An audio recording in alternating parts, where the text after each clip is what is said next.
And that's the thought behind saying, can we create an integrated system? Obviously, you can't do everything. You can't do travel services, for example, online financial services. But whatever is in the well-being space, whether it's to do with lifestyle or life care offerings. So I think perhaps we should look at it from a customer lens. This is one clear point I wanted to make. Second, I think this sector will require a lot of collective effort for advocacy. I think we don't have the structures and frameworks that we need. In the morning, if you saw the session, both with the people from insurance, or from Bajaj, education about what the seniors will need, and also with the media, that what's really to write about. So both are required, with the investors as well. So I think a lot of advocacy and effort needs to go. Third, I would say, these kind of sessions for sharing best practices and learning is absolutely critical. I don't think we are competing with each other. We are all existing in the same space where we can do well together. So the more we are able to collaborate and share, right, we find the sector will get an uplift. My last point is, let's not be afraid of regulations. The more you have standards, the more you have regulations. I've learned from a healthcare experience the trust deficit that exists between any industry and the civil society starts to get bridged if you have very strong regulations. So before you have intrusive regulations, it's best to self-regulate. So that's my opening comment. So that's wonderful. I think I'm also following your path in terms of the integrated approach to care continuum. Well, there are stalwarts in the room who have also gone deeper into the single specialities or single areas which we'll talk about. But that's very encouraging, Rajit, to see that how, as the communities grow older, the demands and needs actually keep changing. As you rightly said, from cuisine to actually care. And that's something that can be very beautifully brought out in a CCRC environment. And I think that's something that you've done very well. And thank you for those opening remarks and insights. I would then actually now request Shashank ji. I'm going to switch to somebody who's, I would say, a silent spectator for a very long time. I have seen him in silence for the last 7-8 years, ever since I jumped into this industry. I don't know how many of you know that Shashank Paranjpe is not just a real estate player who actually specializes in multi-formats of real estate in and around Maharashtra and Pune for a very long time. But he is one of them who set up a wonderful retirement community way back in 2000 with a great vision. And I've had a great privilege, me and my team, Reman, all of us had a great privilege of servicing one of his communities in Bangalore until we actually got into retirement home and conflict of interest, etc. So I think we can keep talking a lot about Shashank ji, but I have two things to request you. First of all, I want to thank you for being the lead sponsors today. I think that's a big round of applause for Shashank ji. I think you're the first one to stand up and say that I'm very happy to sponsor this year's event. So thank you so much for that.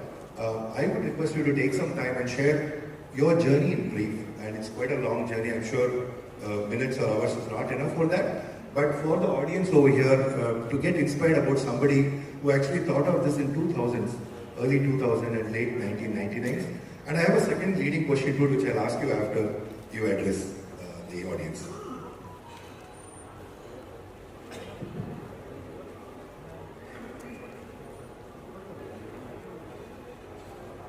See, you have to answer the question, why? Why you are in this industry. So, as a developer, we address one of the basic necessities of human being. Shelter is one of that. And as the society evolves, we have to really come up with shelters for the communities which will suit the changing need of the society. Can I share a story why we started? Of course, yes, please. But I haven't shared it in open platform, but it was a very sad situation. There was a management committee, most of them were seniors, very jolly, happy community, and they had called me for some meeting. And that particular meeting, it was Tuesday, I think, and that particular evening they were very sad, and I said that, Kaka, why you are so sad, why itne mayus mein ho, why you are not speaking? And they narrated a story, and it's absolutely true story. I'm talking about 1998. And there was one guy who was staying in their society, he was staying alone. One fine morning, he had a massive cardiac arrest. So the neighbors took him to the hospital. The doctor said that it's very severe, so you better, call their relatives. Now these neighbors went back, and those days there were no cell phones, so they dig the number. They knew that their elder son is USA, so they called there. The daughter-in-law said that, look, we are busy, we won't be able to come. But why don't you do one thing, their younger son is in Australia, and why don't you call them? So they called the younger son, and the daughter-in-law, they had the same answer, that we won't be able to come. So the neighbors actually took turns, and in the morning, evening, this fellow was in the ICU. He was coming and going in coma. After 10th day, I feel that that person was lucky. He expired. And these neighbors called the children that he's no more, so you please come.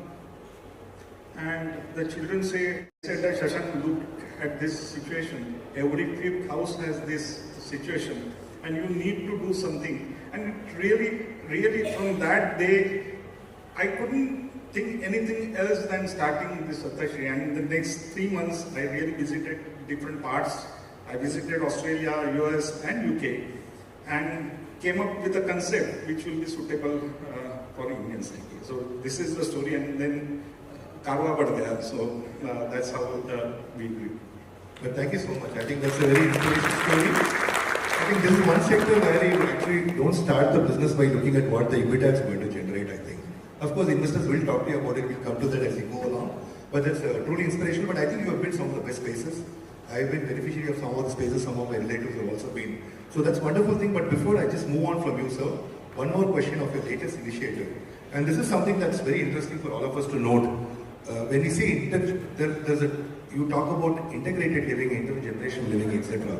But there's another concept of where you are living, where you also take care of persons with disabilities, people who require those kind of help. And that's being talked about very widely now, and there are forums which are trying to address this.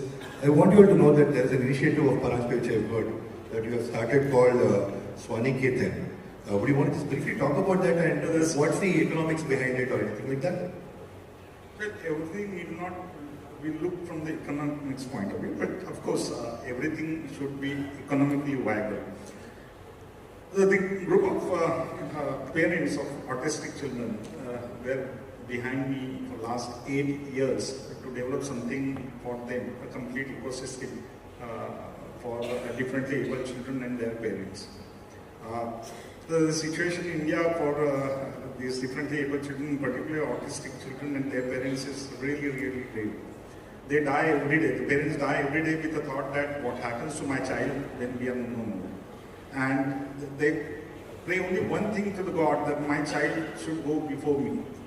It is such a pathetic situation, and I think we didn't have the solutions which will really address all questions. So we are coming up with a great project, and I think it's a very tough project. It's my life's biggest challenge. We have completed more than 220 projects, townships and everything, but this is going to be something great and very challenging, that the parents will start living with their children, and the younger children will have early intervention center in one roof. They will have 24/7 creche, so that the parents can leave the child there and go and have respite vacation. And then the older children will have a vocational center. Choice in India. Personally, I'm a believer that, unlike Rajat, I don't believe in that much regulations on the side, especially on the senior living side. On the assisted living, I agree with him. And the reason I don't agree is this: like right now, what's happening in Haryana, as soon as the regulation has come and they've come up with a policy, 17 senior living projects have been approved. And out of them, I don't think anyone will be truly senior living. So what's happening is a lot of opportunistic players, whenever these benefits are coming with regulations, a lot of opportunistic players are coming in which will spoil the industry. So we have to be very careful when the opportunity comes with regulation. It has a flip side of the coin. So I'm a little scared of that. On the assisted living, I think we need regulations. It's a difficult business to do. It's very, very service driven. It's got a lot of clinical on it. A consumer is a lot more dependent on the service provider. And I think that will also allow for some benefits to come in to the right players. And I think there is a lot of work which can be done there.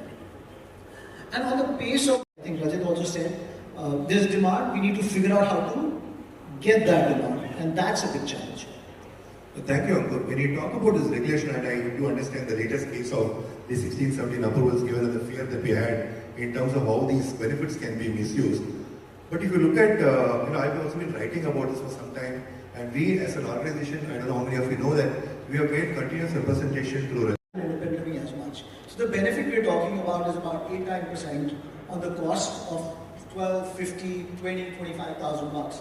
It's not really where the large part of the pie lies. Where the pie lies is that when you're charging 1.5 lakhs, 2 lakh rupees, I think that's where the regulation will really make a difference, will make a dent to the consumer. In this, it's important, but at the cost of if it's getting wrong players in, and I don't think in real estate sales, even with RERA, what we've seen is it's not been stopped well enough. And we know that as a fact. So where in healthcare it has helped, in telecom it has helped, in real estate, if you look at the background, it has not done what it is supposed to do as well. Absolutely. The care piece I learned from you and Rima first, in terms of how to give outcome to elders, so thank you for that. I think this is not surprising to any of us that the first thing when you say for my parents, because I'm not going to do that to my parents, right? And how much ever we are here in this room, we can try to dispel with that notion, but that notion exists, right? The only way that notion is going to change is by providing a different viewpoint, right? We all know very well that people in communities will slow down their process of aging. People in communities where their health is looked at from a preventive lens can live longer. But the world at large, and India in particular, doesn't know that. Because decades of conditioning by Bollywood, decades of conditioning and brainwashing from our elders about how we should take care of them has skewed this view that even though many youngsters are convinced with this model, they don't have the wherewithal to go and raise it with their parents because of how they perceive that it may be thought about. So I think as an organization for all of us, it's very important that we put out educational content around the benefits of being in community, around the benefits of assisted care, about technology, about social connection, about movement, about all of the things that we do, and why it is useful for the elder, and breaking the stereotype, right? Every sector goes through this. Anything that started, the reason that RERA came, for example, is because a bunch of people didn't deliver. But with RERA, I largely think delivery is solved. So, I don't want to sidetrack, but as far as advocacy is concerned, I think that it's a responsibility that all of us have. The minute we put a brand onto advocacy and push it out, it's perceived. So do I assume the rest of you invested in mutual funds even before that? So I think that's what that campaign has done. Mutual Fund Sahi Hai is a very directed campaign done by the Mutual Fund Association of India to educate Indians to invest in mutual funds. And I think the results are there for everyone. Absolutely, I agree with you. And we are still learning, and hence we have chosen a particular pace at which we grow. And that's pretty much to do with the question that you asked. We don't have to talk about need. The number is about 9 million here. These are reported cases, and I feel it's actually about 10% of 60 plus population, definitely, if you look at urban and rural both. So the need is immense. The thing about dementia care is that emotional burden as well for caregivers. We feel it too as professionals, and at the end of the day, if you're dealing with this, you become caregivers who need to be invested. That's pretty much. So it's very different from medical care that ways. So dementia care is not medical care, it's not health care. So it's not about just medical management, but it's about managing everyday life. So basic first thing is that profitability is not going to come from cutting corners in care. And that's the biggest thing that one needs to solve for when you're being in the space. And it has to do with, figuring out how you get down your overheads without compromising on processes, without compromising on quality. And I'm sure the world is solved for it, but India has whatever you do in India has to be done in a cultural context. So manpower, as we all know, is one of the most expensive cost centers for anyone who's doing dementia care. Cannot be just done away with, not even with technology. We keep saying this, that what is the technology that can reduce manpower, but does the elder want reduced manpower? We say there are 7 aspects of holistic care, and that has to be tracked with data so that you actually know that you're making an impact. The other thing I think for the consumer, from an affordability perspective, is there needs to be various formats. Sure, residential care is important, premium care is important, but home care, the importance of home care is equally important. And how do we enable that? How do we get people more trained? If there are 300 geriatricians, there are even lesser people who are trained in dementia. So it needs to be a mandate right from medical colleges to primary care centers, the training and the skill set for early detection, so that the burden on healthcare is not, so outrightly high.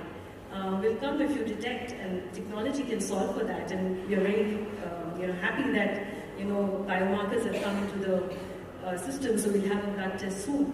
So I think it's a bunch of things. It's not black and white, but lots to do. Absolutely.